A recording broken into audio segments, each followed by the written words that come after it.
Hey everyone, it's Kimberly with Sanibel Charm, and I am here at Sweet Melissa's on Sanibel Island with Premier Chef and Owner Melissa Donahue. Hi everyone. How are you doing? I'm good. Good. Thank you for taking the time to talk with us. Absolutely. About your wonderful establishment here. Thank you. So I'm going to start. Okay. So tell me a little bit about yourself. I grew up actually outside of Philadelphia,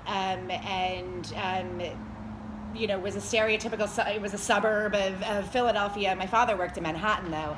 And I went to college in, New York City.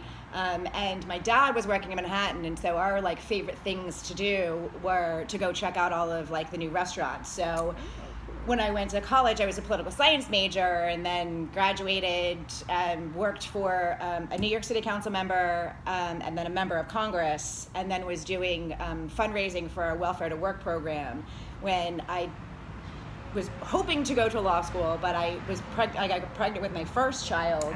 And so after I had her, I decided that culinary school was, a much smarter thing to do. Yes. Did you love to cook before? You know what? So the story goes is I would eat at these amazing places with my dad. And then, when I was making $18,000 a year before taxes, when I graduated from college and realized that I couldn't afford to eat at them anymore, I just started to try and, make them at home. And that's sort of how it happened and how I sort of fell in love with cooking. So where did you go to culinary school? I went to the French Culinary Institute in New York City. Excellent. It was a 6-month program. It was perfect. It was, convenient for me. I mean, the longer programs, I thought, because I already had a college degree. I didn't, really want to, do an AA program or go back to, do one of a 4-year. So it was a perfect starter for me. Excellent. Yeah. So did you work at any of those famous restaurants that you used to go to with your dad? Yeah. Well, yeah. Actually, my first job out of culinary school was at Union Square Cafe, which was one of our favorite places. But it was just, wasn't even on purpose. Michael Romano, the chef, was on my final committee at culinary school, and so called the restaurant or called the school and said that they were looking for an entry-level person, and that there was so he was the redhead that I was on the final committee for. So awesome. So that's how that was my first job out of culinary school. Very cool. So so now I know why you wanted to become a chef. Why did you want to own your own restaurant? Why did you want to become a restaurateur?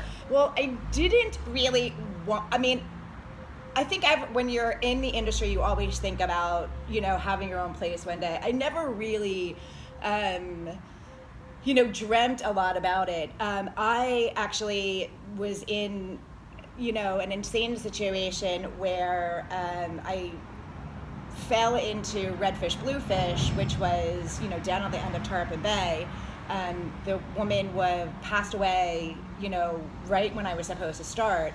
And unbeknownst to me, she had an investor who is extremely generous and also very, very wealthy, which in the restaurant industry is, when you're first starting out, is humongous. Yes. So that's, definitely, pockets. yes. So it's definitely been, she has made my life, so much easier, and extremely, lucked out with, finding her as an investor. Very cool. Yeah. Excellent. Okay, so why Sanibel? Longest series of unfortunate events. I was living in New York, and September 11th happened. My, husband at the time was working in government. He wanted to go back to school. We found out I was pregnant with our second. So he applied to some graduate programs and then chose Tulane. So, because it was it was easier for me to get a job there as well. And so then after Katrina, which again, he was working for the city of New Orleans, at that time, my daughter was in 2nd grade. So we came down here because we were hoping that the Sanibel School would, take pity on another hurricane victim, because it was a year after Charlie. And so my parents lived in Captiva at the time. And so we came down here and, because I had to get her in school because New Orleans was, shut down for months and months and months. And the Sanibel School is really great. Yes. School. Yeah. No. Yeah. It is. Yeah. Yeah. Now school in Sanibel is at home, like Everywhere else. I know, it's crazy. It's really hard. Okay, so tell me about your menu. It's it's ever evolving and ever changing. I'm a French trained cook, so it does have a lot of French influences on it because that's how I was trained. I did the bulk of, I guess, my on-the-job training, I would say, at Commander's Palace in New Orleans, and I absolutely fell in love with the city. I fell in love with the food. I love, the Southern food culture as it is, because so much of, family and life revolves around the food, in the South, and I like that, and that's definitely influenced, in the food. And plus, I try to use as much local stuff that I get, and so it just lends itself to that Southern style of food. Do you head to the farmers market? I do. I actually live in Fort Myers, and I do the ones at it's not open yet, but Lakes Park. Yeah, I like that one very much. That one, yeah. And there's one downtown too. There's one. Yes, there's one. Yes, I have. Like under the bridge by the Centennial Park. So, what's your most popular items on your menu? I mean, I would have to say it's the fish stew. I mean, there's a famous. That's really good. So the back of our, the T-shirts I sell, they say "I heart fish stew" because it became like a running joke within us. We took it off the menu, after a couple of years. Did people pick it? Well, no. Then they would call and say, "Can we get fish? Or we want fish stew." And then it would be like, "Okay, if you give me a day or two's notice, I can have it." And then one night, my manager came up to me. She's like, 15 people are coming in for fish stew. Put the darn thing back on the menu. Yeah. It is really good. And so, so by far. And it's, definitely the one that's been written about the most. So, yeah, for sure. Okay. Speaking of that, you've gotten so many awards and been recognized so many times. What are you most proud of? Oh, easily the James Beard nomination. I mean, it was semifinalist. I mean, it was to be in that. I mean, Tori, my chef at Commanders, was best chef of the South. So to be on that list is with all those amazing. I mean, like I'm constantly like on websites, looking to see what they're doing or what's going on, and so to be in that conversation is, it's huge. Yeah, it was definitely a huge pat on the back for all of us, right? Because it was definitely all, it's not just me. It's all, a cumulative effort. So that would by far was excellent. Do you get a lot of famous people in here? Yes, we do and don't. We do, but we try really hard not to acknowledge, not to acknowledge just to make them feel like they're just another customer. Right. Because I feel like they're not coming out to, what I mean? So they're here to get away. Right. Yeah, so we do, but we try to very much, hide them in the back room or hide them on the patio. Right. That's a good idea. You get your picture taken with them, though. No. Okay. No. We leave them I see alone. that some places where they have, Yeah, no, I leave. You know what? I feel like they're entitled to a night out too. Exactly. That is so true. Their date night. Yes, right. That's what. This is our favorite place that my husband and I come to for date night. So you've seen us in here several times. So I'm going to start the next question off quoting Nietzsche, which I do. I seem to quote this quite often in my own life. What does not kill us makes us stronger. So that being said, how are you handling COVID-19? We've been doing the takeout and the delivery. We started, I think it was the first week with like a Friday family style meal, and we did Thanksgiving, and it was huge.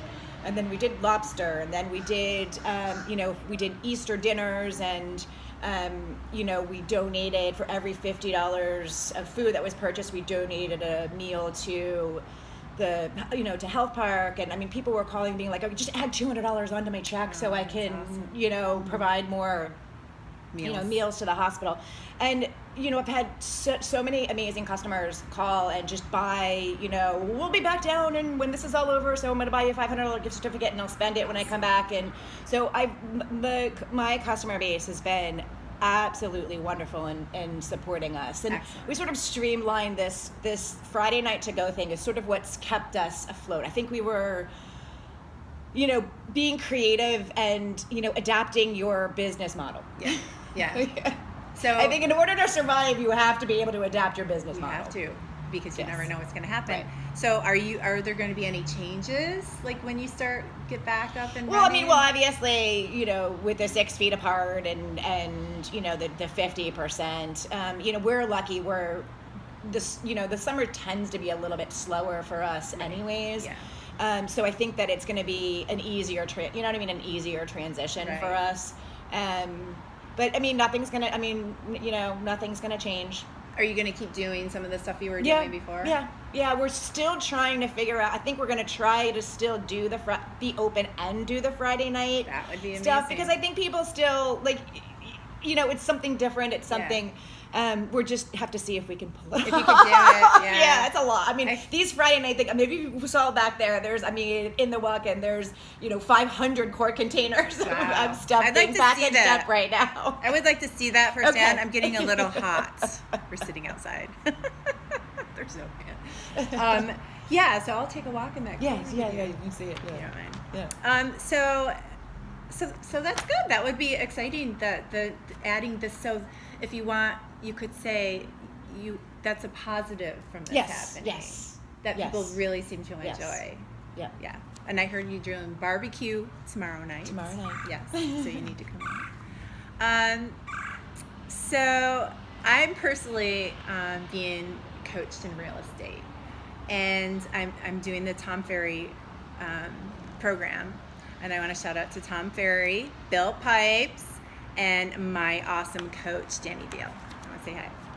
So Danny C, I'm Sanibel Charm. Okay, so the biggest thing that I've learned in this coaching program that I'm doing is, if you want to be successful in anything, to be great, you have to have a why. So what is your big why? This is a really hard question. There's so many reasons, I think, why. As I like to work hard. I like to be, I like to be successful. I very much like to entertain, and I feel like people are in my, I treat the restaurant like they are in my home, having dinner in my home. A why again is I have, a daughter as well. She will be 21 next week. And I want her to see that women can stand on their own 2 feet, have a business, do something, especially in a field that's so dominated by men. Yes.